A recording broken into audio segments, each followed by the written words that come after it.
Bienvenue à tous et à toutes pour ce dimanche particulier, avec le soleil déjà, avec la semaine pluvieuse que nous avons eue ces derniers jours. Et puis heureux bien sûr parce que c'est une fête chrétienne, la fête de la Pentecôte, la venue du Saint-Esprit. Et c'est au nom du Seigneur Jésus et en nous laissant aussi porter par l'Esprit que nous voulons vous souhaiter une très cordiale bienvenue. Vous souhaitez aussi une bonne semaine, celle qui s'ouvre devant nous.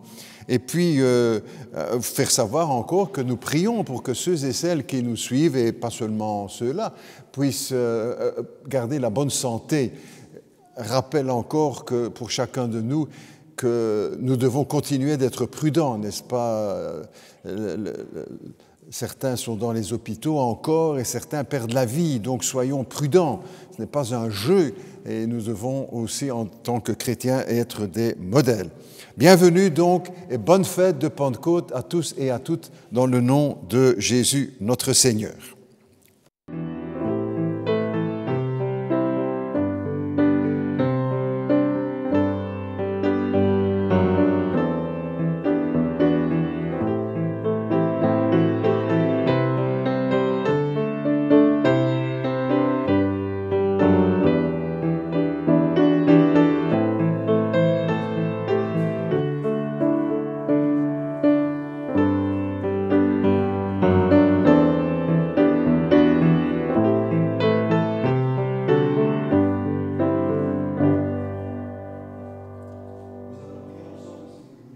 Et c'est Nuncio et son épouse Sadia qui nous conduiront dans cette prière que le Seigneur nous a apprise, le Notre Père.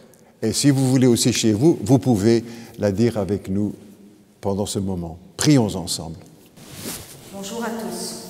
Notre Père qui est aux cieux, que ton nom soit sanctifié. Que ton règne vienne, que ta volonté soit faite sur la terre comme au ciel. Donne-nous aujourd'hui notre pain de ce jour. Pardonne-nous nos offenses, comme nous pardonnons aussi à ceux qui nous ont offensés. Et ne nous soumets pas à la tentation, mais délivre-nous du mal. Car c'est à toi qu'appartiennent la règne, la puissance et la gloire au siècle des siècles. Amen. Amen. Nous ouvrons aussi comme chaque fois la parole de Dieu et nous allons lire ensemble, si vous le voulez bien, dans les Écritures, dans l'Évangile selon Jean. Évangile selon Jean. Et nos amis vont nous donner aussi les références précises. Jean 14, versets 15 à 20. Si vous m'aimez, gardez mes commandements. Et moi, je prierai le Père, et il vous donnera un consolateur, afin qu'il demeure éternellement avec vous. Au verset 17, l'Esprit de vérité que le monde ne peut recevoir parce qu'il ne le voit point et ne le connaît point. Mais vous, vous le connaissez, car il demeure avec vous et il sera en vous. Je ne vous laisserai pas orphelins, je viendrai à vous. Verset 19. Encore un peu de temps, et le monde ne me verra plus. Mais vous, vous me verrez, car je vis, et vous, vous vivrez aussi. En ce jour-là, vous connaîtrez que je suis en mon Père, que vous êtes en moi, et que je suis en vous. Une autre lecture à présent dans Jean au chapitre 16 et à partir du verset 12 jusqu'au verset 15. Jean 16 à partir du verset 12. J'ai encore beaucoup de choses à vous dire, mais vous ne pouvez pas les porter maintenant. Quand le Consolateur sera venu, l'Esprit de vérité, il vous conduira dans toute la vérité. Car il ne parlera pas de lui-même, mais il dira tout ce qu'il aura entendu et il vous annoncera les choses à venir. Verset 14. Il me glorifiera parce qu'il prendra de ce qui est à moi et vous l'annoncera. Tout ce que le Père a est à moi. C'est pourquoi j'ai dit qu'il prend de ce qui est à moi et qu'il vous l'annoncera.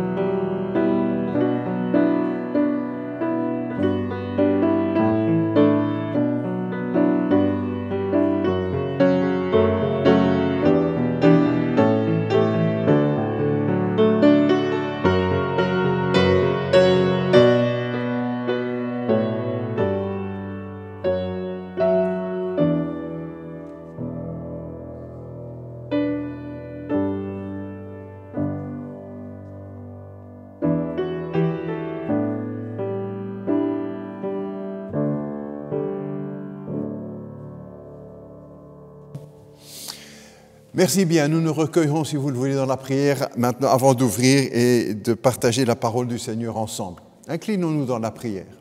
Notre Dieu, notre Père, nous te remercions pour ta parole, pour l'Écriture, pour la Bible, la Genèse, l'Exode, l'Apocalypse, les psaumes, les prophètes, les évangiles, les épîtres, pour toute ta parole, puisque tu nous enseignes que toute l'Écriture est inspirée de Dieu et que c'est poussé par le Saint-Esprit que des hommes ont parlé de la part de Dieu. Merci de bénir pour nous cette parole. Je te demande aussi ton aide pour que tu conduises ce qui sera dit ce matin pour ta gloire. Raconte-moi de le faire avec patience, avec sagesse, avec modestie, mais avec conviction, en restant sur le texte biblique, sans ajouter, sans retrancher, sans déformer, sans tordre, pour que ton nom soit glorifié et que ton esprit repose sur chacun de nous, celui qui parle et celui qui écoute, afin que la bénédiction de la parole prêchée puisse faire toute son œuvre dans nos cœurs, dans nos vies, dans nos églises, à la gloire de Jésus-Christ. C'est en son nom que nous te prions, Père Céleste, et par l'Esprit Saint. Amen. Je vous propose maintenant encore une lecture, à laquelle il sera fait référence aussi dans la prédication, dans l'Épître aux Romains, donc la lettre que l'apôtre Paul a écrite aux chrétiens de Rome, puisque dès le début de l'histoire de l'Église, l'Évangile s'est répandu dans tout l'Empire romain et que beaucoup de chrétiens ont été persécutés d'une façon effroyable sous le régime de l'Empire romain. Nous lisons maintenant dans l'Épître aux Romains, donc la lettre de l'apôtre Paul aux chrétiens de Rome, chapitre 8 et verset 5, à partir du verset 5. Romains 8 et verset 5. Ceux, en effet, qui vivent selon la chair, la nature humaine, s'affectionnent aux choses de la chair, tandis que ceux qui, selon l'esprit, s'affectionnent aux choses de l'esprit. L'affection de la chair, de notre nature ancienne, pécheresse, c'est la mort, tandis que l'affection de l'esprit, c'est la vie et la paix. Car l'affection de la chair, de notre nature humaine, est inimitié contre Dieu, parce qu'elle ne peut se soumettre à la loi de Dieu et parce qu'elle ne le peut même pas. Or, ceux qui vivent selon la chair, selon leur nature, ne saurait plaire à Dieu. Pour vous, écrit-il aux chrétiens de Rome, pour vous, et pas seulement pour eux, mais pour tous les chrétiens, pour vous, vous ne vivez pas selon la chair, mais selon l'esprit, si de moins l'esprit de Dieu habite en vous. Si quelqu'un n'a pas l'esprit de Dieu, l'esprit du Christ, il ne lui appartient pas. Et si Christ est en vous, le corps, il est vrai, est mort à cause du péché, mais l'esprit est vie à cause de la justice. Et si l'esprit de celui qui a ressuscité Jésus d'entre les morts habite en vous, celui qui a ressuscité Christ d'entre les morts rendra aussi la vie à vos corps mortels par son esprit qui habite en vous. Jusque-là, la lecture que je vous propose, il y a énormément de textes que nous aurions pu lire dans le Nouveau Testament, puisque les textes de l'Écriture font énormément de références, bien sûr, à l'Esprit Saint. Ce matin, Dieu nous accorde encore la vie, nous ne devons pas l'oublier, pour pouvoir célébrer cette fête de Pentecôte. Et nous lui en sommes bien sûr reconnaissants. Nous voulons aussi préciser qu'il s'agit de la fête de la Pentecôte chrétienne, car avant l'ère chrétienne, Dieu avait déjà donné au peuple d'Israël une fête annuelle de la Pentecôte. C'était la fête de la moisson. Or, la Pentecôte chrétienne est aussi une moisson d'une autre portée, d'une autre dimension et d'un autre monde, une moisson d'âmes, d'hommes, de femmes qui vont venir à Jésus-Christ pour entrer dans le royaume de Dieu.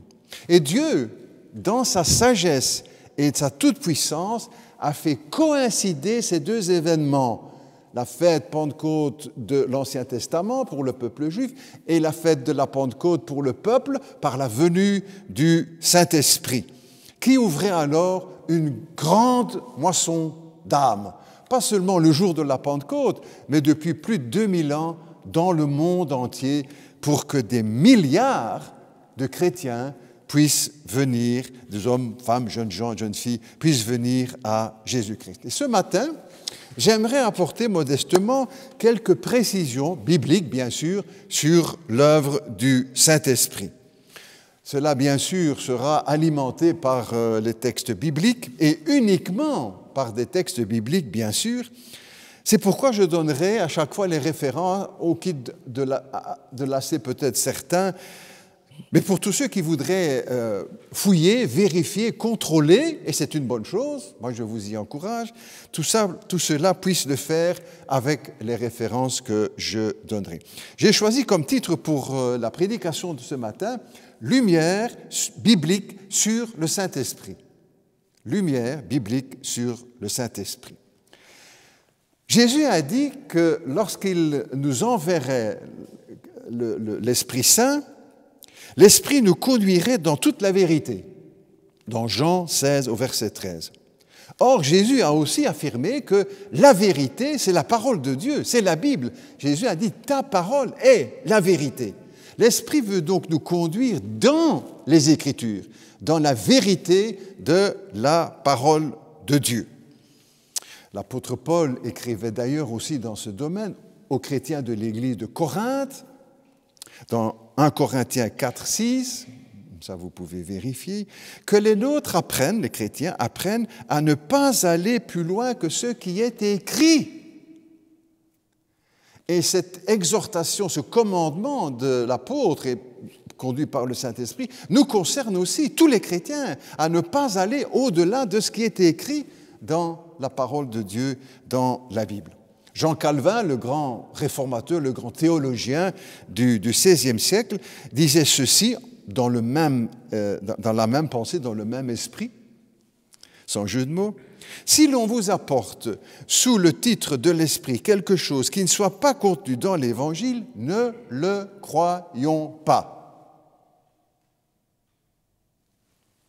Si l'on vous apporte sous le titre de l'Esprit quelque chose qui ne soit pas contenu dans les Évangiles, ne le croyons pas. La référence absolue, ce sont les Écritures dans le domaine de la vie chrétienne et de la foi. L'expérience d'un chrétien ou d'un groupe de chrétiens n'est jamais le critère de la vérité. Je répète ça. L'expérience d'un chrétien ou d'un groupe de chrétiens n'est jamais le critère de la vérité. Sinon, on part dans le grand n'importe quoi.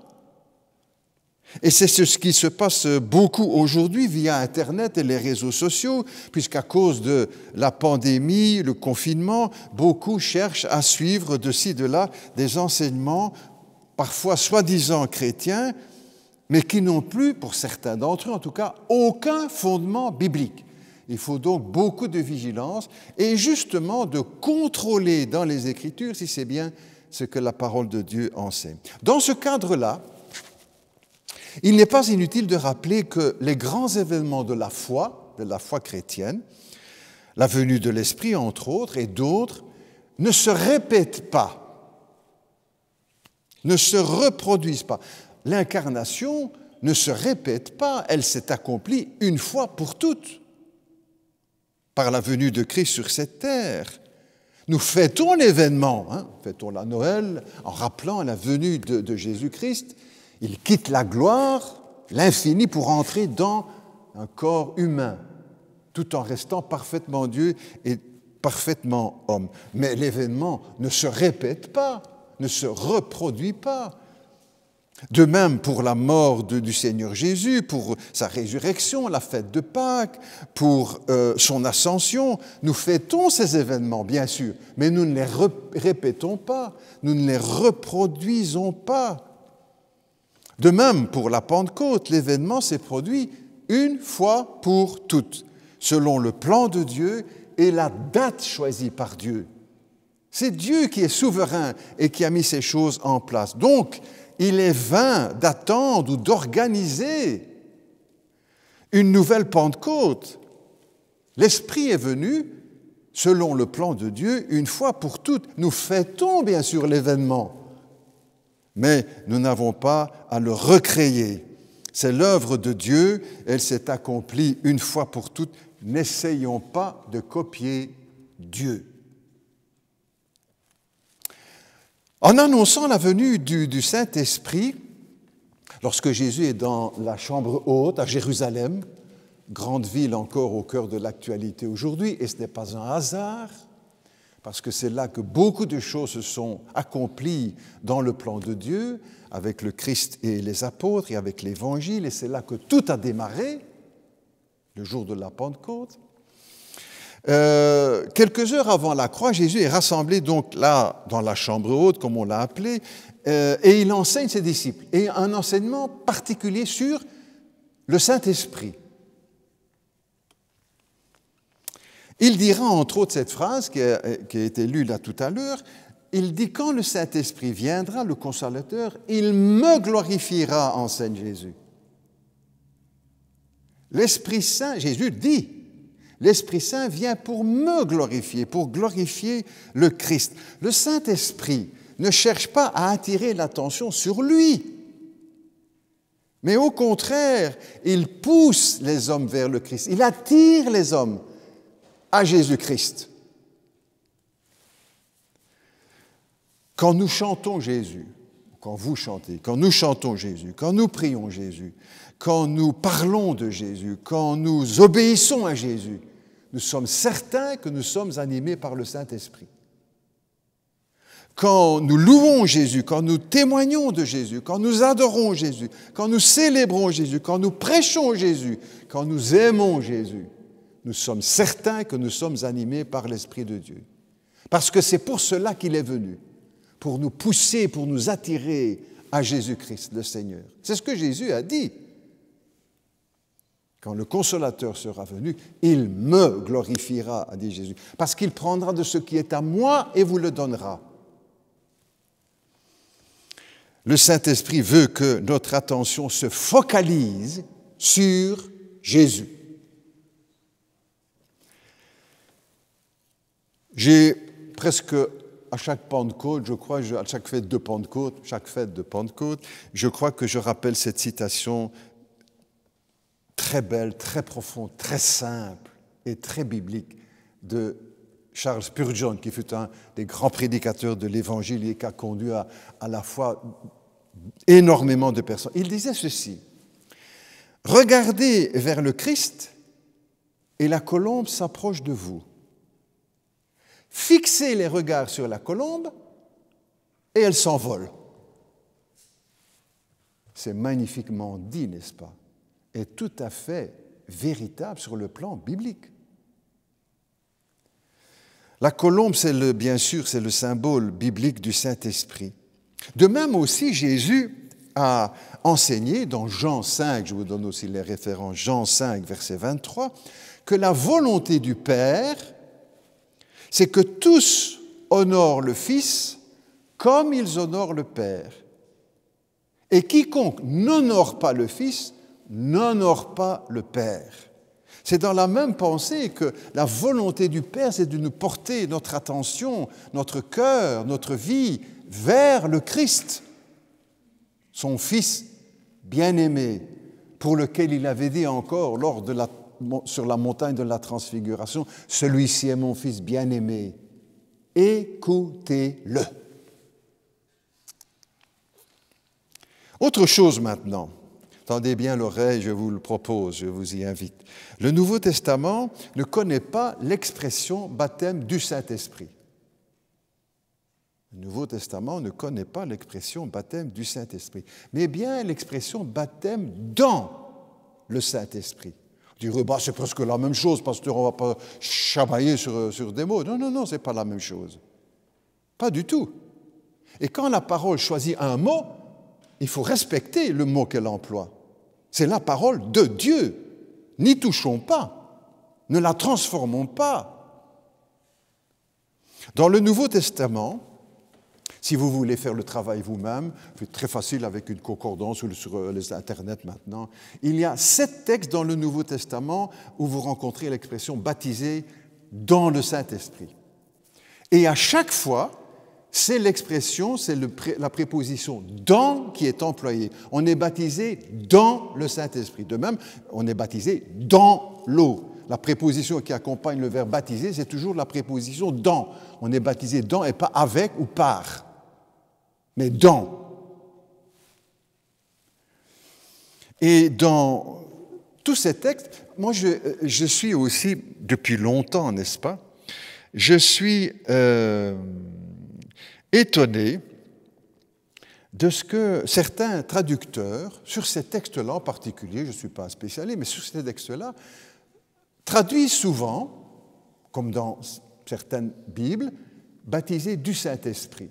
Mais ils mettent en note, en bas de page, littéralement, dans le Saint-Esprit. Et je me pose la question, mais je dis, mais pourquoi alors? Si c'est ça le terme qui est choisi, pourquoi ne pas le mettre dans le texte? Plutôt que de le mettre en note, et encore dans toutes les Bibles, il n'y a pas des notes en bas de page, donc celui qui lit dit baptême de l'Esprit. Alors que le texte dit baptisé dans le Saint-Esprit. Et les 7 passages où il est fait mention dans le Nouveau Testament de baptême dans l'Esprit, c'est la préposition qui est employée. Mais alors la question vient aussi, mais alors, qui est-ce qui baptise dans le Saint-Esprit? Qui baptise dans le Saint-Esprit? Mais la parole de Dieu nous enseigne que c'est Jésus. C'est Jésus qui baptise dans le Saint-Esprit tous ceux qui sont convertis, qui viennent à la foi au Seigneur Jésus. Jean, chapitre 1er, verset 33. Vous pourrez vérifier, n'est-ce pas? Jean, chapitre 1er, verset 33. Écoutons le témoignage de Jean-Baptiste quand il présente Jésus. Voici l'agneau de Dieu qui ôte le péché du monde. Mais il dit également, moi je vous baptise dans l'eau. Dans l'eau. Mais lui, celui sur qui j'ai vu descendre la colombe, qui est envoyé de Dieu, mais lui, c'est lui qui vous baptise dans le Saint-Esprit. Ah! Vous savez, il y a énormément de chrétiens dans le monde, dans notre pays, dans nos églises, qui ne savent pas que le baptême dans le Saint-Esprit, c'est un ministère du Christ. C'est lui qui nous baptise dans l'Esprit Saint. Et ce n'est pas l'Esprit qui baptise. C'est en tout cas ce que la parole de Dieu enseigne. Si c'est cela que la parole enseigne, c'est à cela que nous devons nous tenir. Sur cette lancée aussi, nous pouvons rappeler que la parole de Dieu enseigne que tous les chrétiens nés de nouveau ont été baptisés par Jésus dans le Saint-Esprit. Et Paul, inspiré aussi par le Saint-Esprit, écrit aux chrétiens de Corinthe, dans l'épître aux Corinthiens, la lettre aux Corinthiens, aux chrétiens de Corinthe, qui n'était pas une église fort brillante, vous savez, mais avec beaucoup de problèmes. 1 Corinthiens 12, 13, il écrit pourtant, nous avons tous été baptisés dans un seul esprit pour former un seul corps, l'Église, le corps spirituel de Jésus-Christ. Vous avez noté, nous avons tous été baptisés dans un seul et même esprit. Ce baptême dans l'esprit n'est donc pas réservé à une élite spirituelle. Je répète, ce baptême dans l'Esprit par Jésus n'est pas donc réservé à une élite spirituelle. C'est l'œuvre de Christ pour tous les chrétiens nés de nouveau. Et l'apôtre ajoute encore dans ce même texte que nous avons lu, que je mentionne ici, nous avons tous été baptisés dans un Saint-Esprit pour former un seul corps, l'Église. Il ajoute, et nous avons tous été abreuvés par un même esprit, un seul esprit. Il s'agit d'une double réalité, n'est-ce pas, pour tous les chrétiens. À la fois, nous sommes, lorsque nous nous convertissons, plongés dans l'esprit, baptisés dans l'esprit, et en même temps habités par le Saint-Esprit. Comme le texte que nos amis ont lu tout à l'heure, Nunzio et Sadia, l'Esprit est avec vous, a dit Jésus, mais il sera en vous, à la fois par le baptême, le chrétien dans l'Esprit et l'Esprit dans le chrétien. En effet, nul chrétien, n'est-ce pas, il faut le redire, nul chrétien n'est capable de vivre une vie chrétienne sans être habité, aidé, porté, fortifié, animé, consolé par le Saint-Esprit. Et c'est d'ailleurs ce que la Bible enseigne également, comme nous avons lu tout à l'heure. Si quelqu'un n'a pas l'Esprit de Christ, ben il ne lui appartient pas. Ce n'est pas un chrétien, ce n'est pas un disciple du Christ. Si quelqu'un n'a pas l'Esprit de Christ, il ne lui appartient pas. Romains 8, 9, c'est le texte que j'ai lu tout à l'heure. Maintenant, un petit jeu ensemble, si vous le voulez bien. Enfin, petit test, on va faire plus spirituel, pas un jeu dans la tête. Mais parfois, vous savez, on apprend beaucoup avec les jeux. Et parfois des jeux bibliques ou des jeux spirituels, comme on dit. On fait ça parfois dans l'Église, avec les plus jeunes, ou avec l'Église quand nous nous rassemblons pour des agapes. Faire des questions. Et parfois, on se dit, mais c'est quoi la réponse? Et une fois qu'on l'a entendu, on ne l'oubliera plus. On ne l'oubliera plus. Petit test. Dans le Nouveau Testament, et chacun, vous pouvez le faire aussi à la maison, hein, dans le Nouveau Testament, combien de fois rencontre-t-on l'exclamation « Alléluia » ? Gloire à Dieu. C'est un mot hébreu, Alléluia, gloire à Dieu. Combien de fois ? Alors, on fait le petit test chacun, vous le gardez pour vous, hein, à la maison, si vous êtes plusieurs, ou dans votre couple, là, qu'est-ce que tu penses ? Chacun trouve sa réponse, hein, d'accord ? Quelques-uns vont peut-être penser, certains vont dire, chaque fois qu'il y a eu un miracle, hein, il y a eu un... Non. Non. Même quand le Christ ressuscite Lazare, ben oui, pas d'alléluia. Et quand Jésus multiplie les pains devant des milliers de personnes, non. Ou quand Jésus guérit cet homme malade, lépreux, devant tout le monde, non, pas à ce moment-là. Non. Mais à la naissance de Jésus, alors, pour la gloire, non. Mais à sa mort, non. Alors, à sa résurrection, non. À son ascension, alors, non. En fait, ce mot « Alléluia », vous le rencontrez 4 fois dans tout le Nouveau Testament. Alors, je ne sais pas ce que vous avez proposé comme chiffre. Le chiffre, c'est 4. 4 fois dans le Nouveau Testament. 4 fois dans le dernier livre de la Bible, l'Apocalypse. Chapitre 19, verset 1, verset 3, verset 4 et verset 6. Dans ces scènes célestes que le Seigneur révèle à l'apôtre Jean quand il est prisonnier pour sa foi dans l'île de Patmos, dans cette vision finale de la scène glorieuse devant le trône de Dieu et de l'agneau. Des Alléluia. 4 fois, vous pouvez vérifier. Alors, cela ne veut pas dire que nous n'avons droit seulement qu'à 4 Alléluia dans notre vie, ou encore qu'il faille attendre d'être au ciel pour le dire. Ben non. Mais quand même, il y a quelque chose à retenir de ça. Petit test terminé, vous ne l'oublierez pas pour les prochaines fois, vous saurez quand on vous posera peut-être la question piège en disant mais combien de fois, voilà, vous le savez. Pour terminer,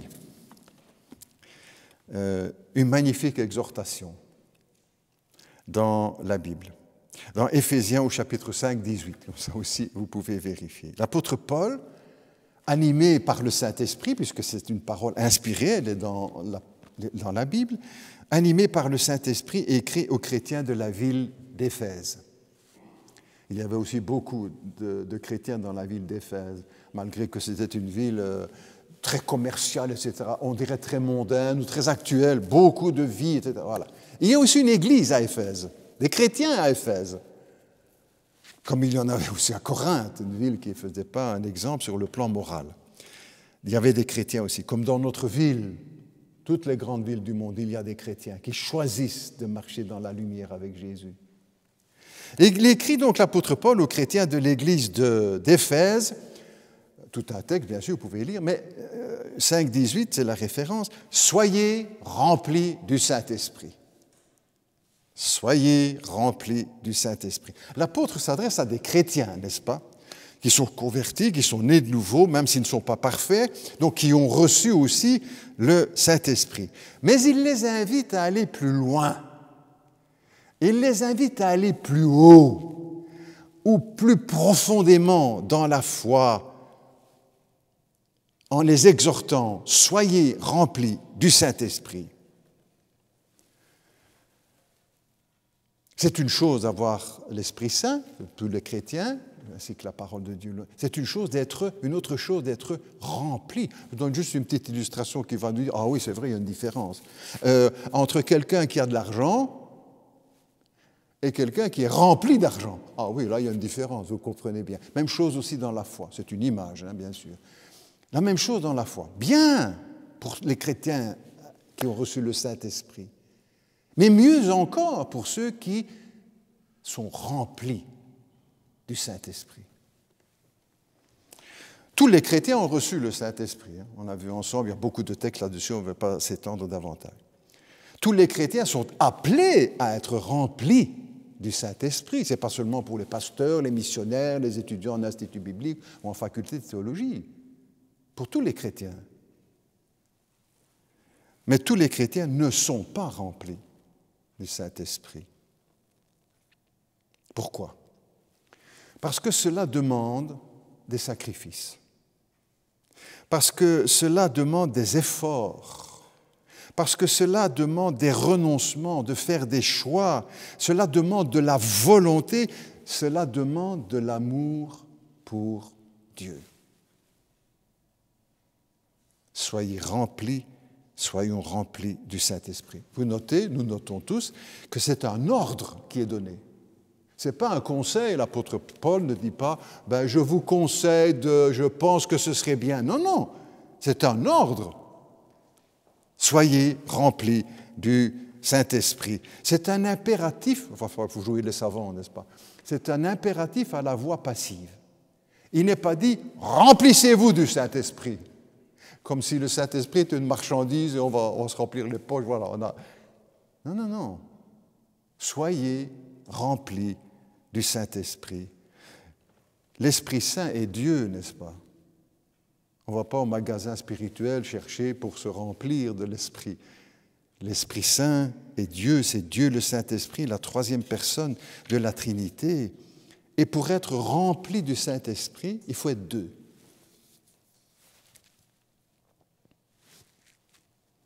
Le Saint-Esprit, qui est prêt, lui, toujours à nous remplir. Et il faut que le chrétien soit aussi, lui, désireux d'être rempli du Saint-Esprit. Pas seulement qu'il le sache, ah oui, la Bible dit ça, mais qu'il le veuille, qu'il le désire, qu'il le souhaite. C'est comme dans un couple, n'est-ce pas? Il faut que les deux disent oui. Même chose pour la plénitude de l'Esprit Saint. Nous savons que l'Esprit de Dieu, c'est oui. Il veut nous remplir. Mais de notre côté, quelle est notre réponse? Oui? Oui, oui? Ou oui, non? Ou oui, mais pas maintenant? Ou oui, mais plus tard?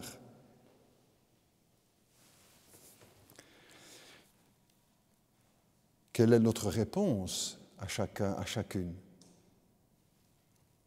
Alors que faire? Parce qu'on va dire c'est ça, pour finir, mais qu'est-ce qu'il faut faire alors? Ou comment faire? Première chose à retenir, on le sait tous dans la pratique, n'est-ce pas, qu'avant d'être rempli, il faut être vidée, comme une bouteille, un thermo ou une tasse.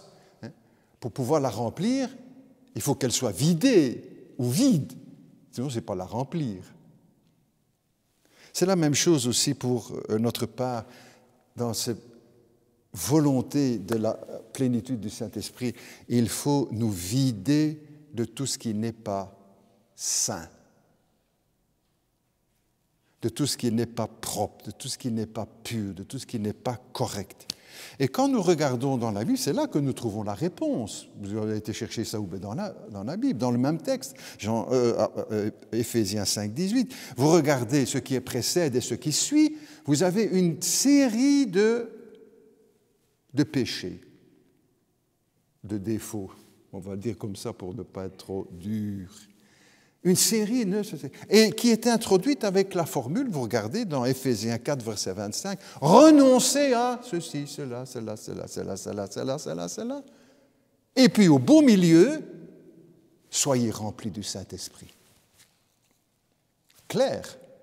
Si je sais renoncer à ces choses, alors l'Esprit peut remplir ma vie.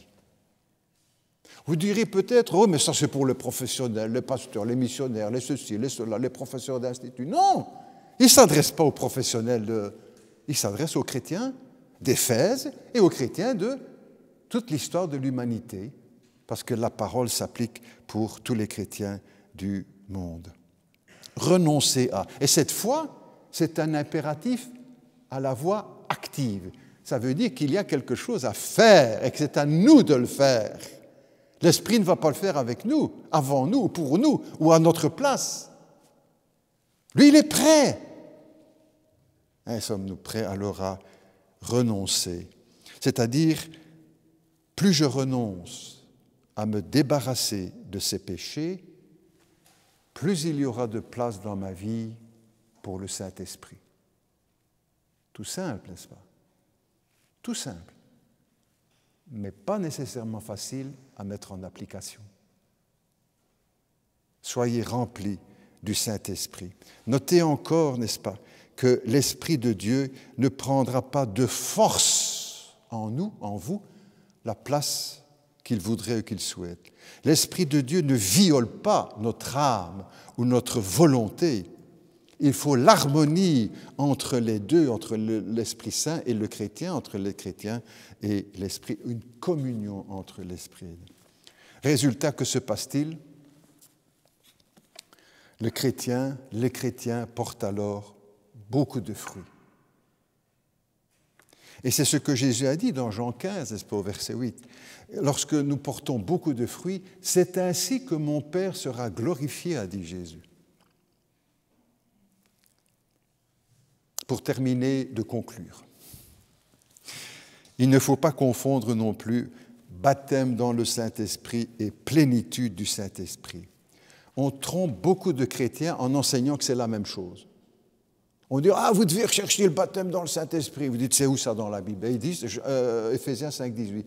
Mais ce n'est pas baptême du Saint-Esprit, là, c'est rempli. Ce n'est pas la même chose. Les deux doctrines sont différentes. La doctrine du baptême dans l'Esprit et la doctrine de la plénitude du Saint-Esprit sont deux choses tout à fait différentes. Et si vous voulez faire vous-même l'étude, vous le verrez. Faites 2 colonnes, baptême dans l'Esprit, plénitude, et vous voyez les textes et dites, mais ce n'est pas la même chose. Ce n'est pas la même chose, il ne faut pas mélanger. Et c'est cela qui amène beaucoup de confusion dans la vie de pas mal de chrétiens. Vous n'avez aucun texte dans la Bible qui vous encourage à rechercher le baptême dans le Saint-Esprit. C'est l'œuvre du Christ, ça, quand quelqu'un se convertit. Par contre, vous trouverez les textes, plusieurs dans le Nouveau Testament, où il est question Paul rempli du Saint-Esprit, Pierre rempli du... À plusieurs fois d'ailleurs, à plusieurs reprises, cet événement de la plénitude du Saint-Esprit. Un pasteur a écrit cette prière, c'est avec cela que je termine. Père, je n'ai pas besoin d'une vision, d'une prophétie nouvelle, d'une révélation, d'une huile d'onction. J'ai simplement besoin de serrer ta parole dans mon cœur pour ne pas pécher contre toi. Que l'Esprit de Dieu nous aide aussi à vivre de cette manière. Pas seulement la fête de Pentecôte, mais tous les jours de notre vie, à la gloire de Dieu le Père. Nous prions ensemble. Notre Dieu, notre Père, nous te remercions bien sûr pour ta parole, pour la Bible, pour tout ce qu'elle nous apprend, pour sa richesse, pour sa puissance dans nos vies si nous la laissons agir. Merci Père Céleste pour le Saint-Esprit qui a inspiré cette écriture. Et que si nous voulons honorer le Saint-Esprit, il convient en premier de respecter la parole qu'il a inspirée. Merci Père Céleste parce que dans ta sagesse, tu nous conduis par ton esprit et par ta parole dans toute la vérité, comme Jésus l'a promis. Seigneur, que ta parole fasse toute son œuvre dans nos vies, dans ma vie, Seigneur, dans ma vie. Et que nous puissions retenir cet enseignement, de ne pas aller au-delà de ce qui est écrit. Et que ce ne soit pas l'expérience de tel ou de tel qui nous guide, qui soit la référence, mais que ce soit uniquement ta parole, inspirée par le Saint-Esprit. Que la gloire soit au Père, au Fils et au Saint-Esprit, et que son Église puisse le glorifier en toutes choses et en toutes circonstances, jusqu'à son retour. Au nom de Jésus. Amen.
Revoici aussi en ce jour de Pentecôte la venue de l'Esprit de Dieu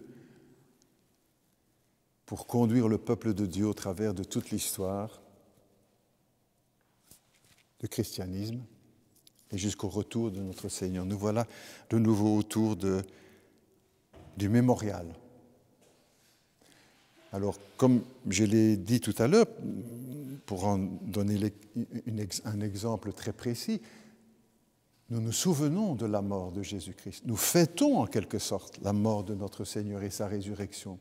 Nous ne l'oublions pas, comme Jésus l'a dit, faites ceci en mémoire de moi, pour ne pas oublier la croix, oublier l'amour de Dieu, oublier la mort de Jésus, ses souffrances, ses paroles sur la croix, ne pas oublier sa résurrection. Nous partageons ce repas, mais nous ne resacrifions pas Jésus-Christ. L'Église catholique, je m'excuse, mais l'Église catholique enseigne que le prêtre offre à nouveau le sacrifice de Jésus. La Bible dit qu'il a été fait une fois pour toutes et qu'on n'y touche pas, mais qu'on le rappelle, qu'on s'en souvient. C'est ce que nous faisons ce matin. Ici ou partout ailleurs dans le monde où le sacrifice de Jésus est rappelé au travers de la Sainte Seine. Il n'y a rien de magique. Le pain reste du pain, le vin reste du vin. Ce n'est pas de la magie, l'Évangile.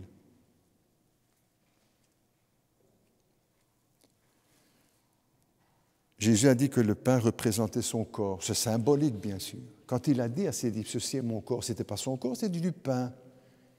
Mais il était déjà prophétiquement beaucoup plus loin à la croix, le sacrifice de la croix, le corps de Jésus qui devait être transpercé comme les prophètes l'avaient annoncé. Prenez de Jésus, ceci est mon sang. Ce n'était pas du sang, c'était du vin. Mais il annonçait déjà la croix et le sang qu'il allait verser à la croix. Pour Jésus, c'est comme de l'accompli. C'est d'ailleurs une des particularités en hébreu, deux grands thèmes, deux grands modes, l'accompli et le non accompli. Pour lui, c'est déjà de l'accompli. C'est comme si c'était fait. Ceci est mon sang, ceci est mon corps.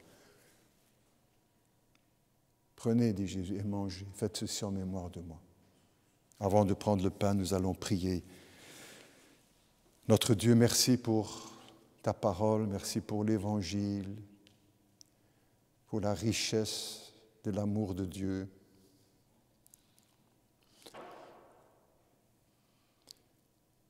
Merci pour le pain qui nous rappelle le corps de Jésus, que Dieu s'est fait homme, qu'il s'est incarné, que Jésus-Christ a quitté la gloire tout en restant Dieu dans son incarnation. Parfaitement Dieu et parfaitement homme. Merci pour le vin qui nous rappelle le sang de Jésus. Beaucoup aujourd'hui, parfois même dans les milieux chrétiens, ne veulent plus entendre du sang de Jésus comme un sacrifice pour nos péchés. C'est pourtant bien ce que la Bible enseigne, à cause de la gravité du péché. Le problème ne peut pas être réglé avec quelques prières, un pèlerinage, une bougie, de l'argent, une bonne intention, une bonne action. Il faut plus que ça, il faut le sang de Jésus, notre Seigneur. C'est ce que nous croyons, c'est ce que nous proclamons, c'est ce que nous vivons, c'est ce que la Bible nous enseigne. Bénis notre communion, Seigneur, pour nous ici, à quelques-uns, et pour ceux et celles qui sont là chez eux ou à d'autres endroits pour suivre ce culte. Que le nom du Seigneur soit béni. Amen. Le pain nous rappelle le corps de Jésus et le vin nous rappelle le sang de Jésus. Là aussi, dans vos maisons, si vous le voulez, ou à quelques-uns, si vous êtes rassemblés à quelques-uns, en respectant les consignes, bien sûr, nous vous invitons aussi à prendre le pain et le vin. Ce n'est pas une coutume, ce n'est pas de le faire individuellement, mais les circonstances nous y prêtent et nous ne sentons pas l'autorisation ou le droit d'interdire aux chrétiens de prendre le pain et le vin chez eux. Prenez, dit Jésus, ceci est mon corps. Et dans l'Église aussi, aux personnes qui sont présentes, dans le respect des chiffres qui sont donnés et les distances sociales, prenez, dit Jésus, ceci est mon corps qui est rompu pour vous. Faites ceci en mémoire de moi.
Jésus prit la coupe, il rendit grâce, Jésus a prié en disant à ses disciples, prenez, buvez, ceci est mon sang, c'est le sang de la nouvelle alliance et il est répandu pour la rémission, le pardon des péchés.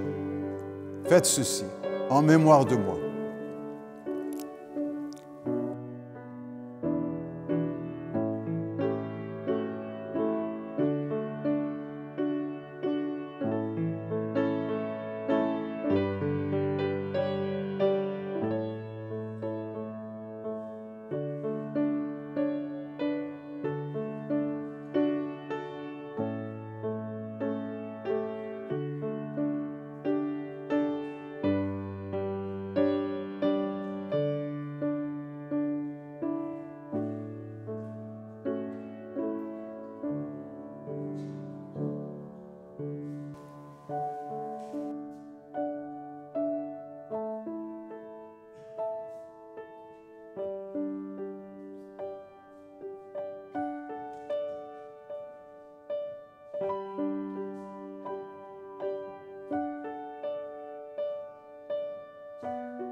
Notre Dieu et notre Père, garde-nous jamais d'oublier la croix de Golgotha, les souffrances de notre Seigneur, son corps transpercé, le sang qui a coulé, la vie qui a été ôtée, la vie qu'il a donnée. Garde-nous jamais d'oublier aussi qu'il est le Christ ressuscité, vivant au siècle des siècles, qu'il a triomphé de la mort et mis en évidence la vie et l'immortalité par l'Évangile, ainsi que le disent les textes bibliques. Au nom de Jésus, nous te prions et nous te bénissons. Amen.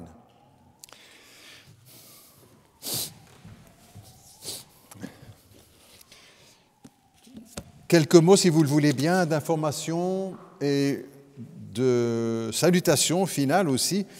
Nous avons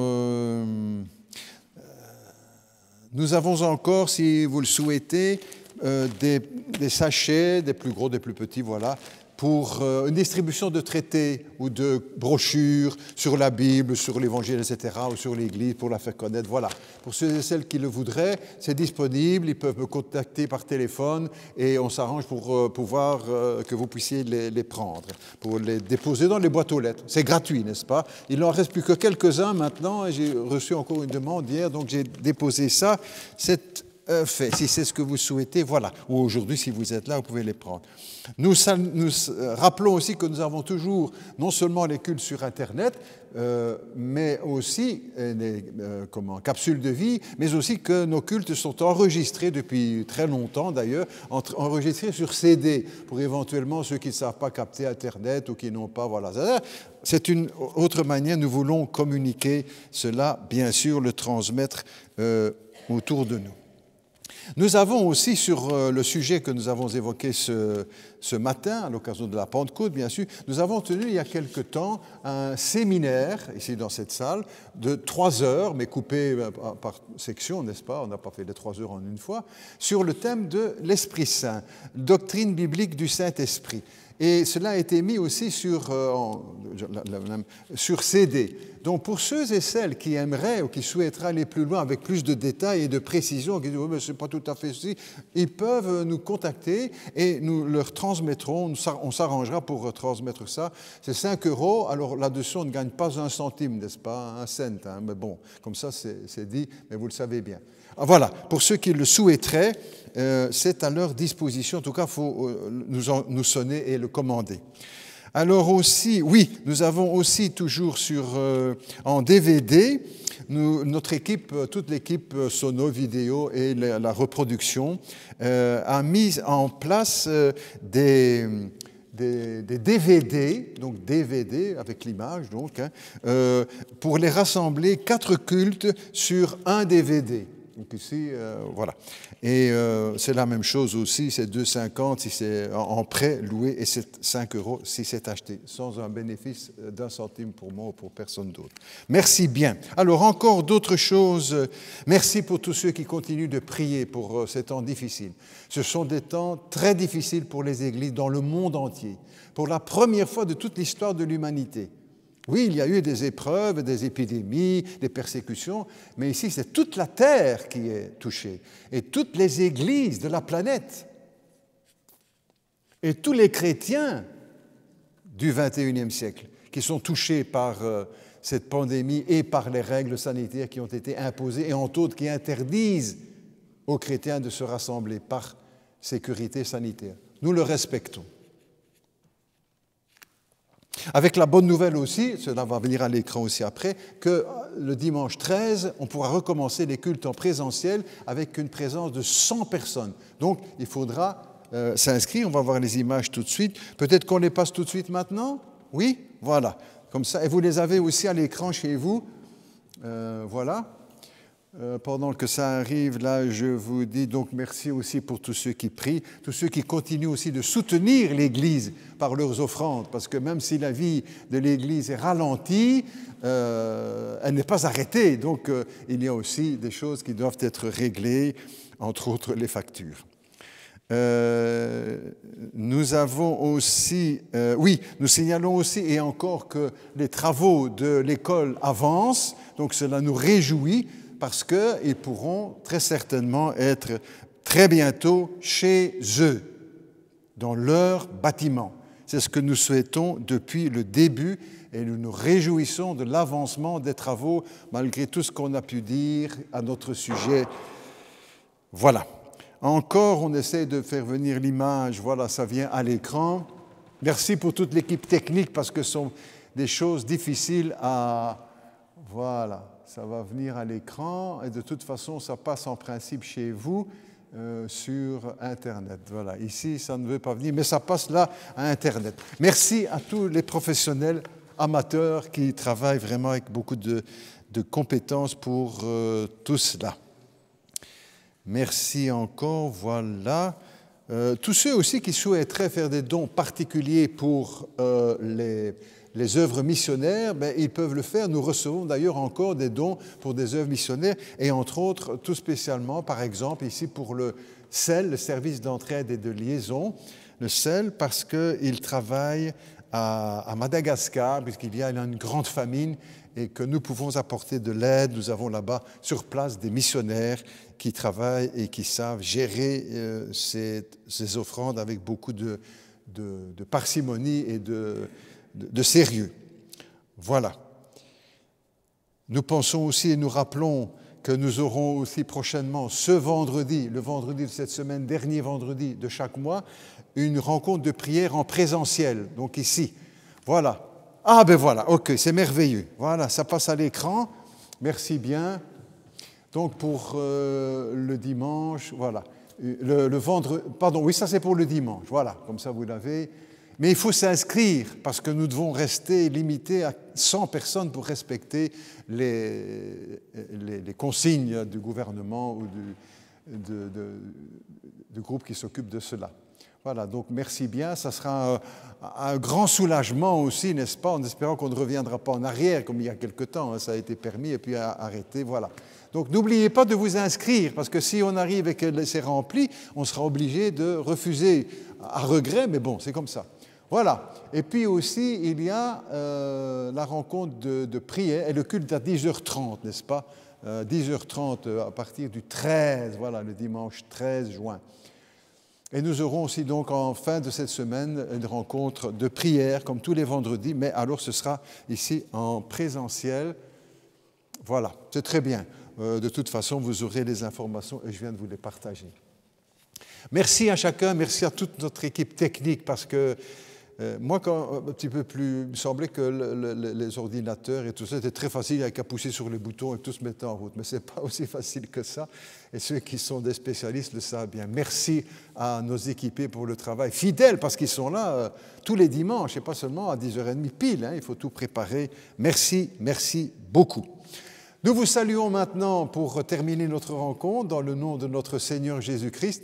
Que l'Esprit nous anime et nous conduise dans une marche fidèle avec Jésus-Christ en portant beaucoup de fruits, en cherchant à cette plénitude du Saint-Esprit pour que tout soit pour la gloire de notre Seigneur et pour notre bien-être aussi, évidemment.